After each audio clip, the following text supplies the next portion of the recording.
전쟁에 나가게 된 세 남자가 있다고 해보십시오. 위험 앞에서 누구나 느끼는 평범하고 자연스러운 두려움을 가진 한 남자는 도덕적 노력으로 그 두려움을 이기고 용감하게 싸웠습니다.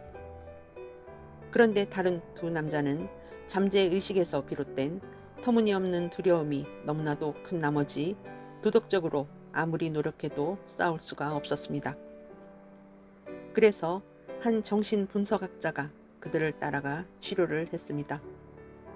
즉, 이 두 남자를 첫 번째 남자와 같은 상태로 돌려놓은 것입니다. 정신분석학적인 문제는 여기서 끝나고 이제부터 도덕적인 문제가 시작됩니다. 치료를 받은 두 남자는 이제 완전히 다른 길을 선택합니다. 예컨대 한 사람은 이렇게 말할 수 있습니다. 병명이 뭐라든가 하는 그 증상이 없어져서 정말 다행이야.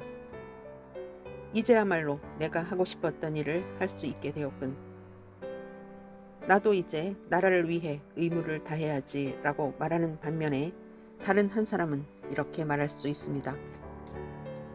적의 포화가 떨어지는 판에 이렇게 어느 정도 냉정을 되찾게 되어 정말 기쁘긴 하지만 그래도 내 이익을 먼저 챙기면서 위험한 일은 되도록 다른 녀석에게 미루겠다는 결심에는 변함이 없어. 겁을 덜 내게 돼서 정말 좋은 점은 전보다 훨씬 효과적으로 실속을 챙기면서도 더 감쪽같이 숨길 수 있다는 거지. 이 두 태도의 차이는 순전히 도덕적인 것으로 정신분석과는 아무 상관이 없습니다. 즉, 원재료를 아무리 향상시킨다 해도 그것과 다른 문제, 즉 주어진 재료를 가지고 자신의 이익을 먼저 추구할 것인가, 뒤로 미룰 것인가를 자유롭게 결정해야 하는 진정한 선택의 문제는 여전히 남는 것입니다.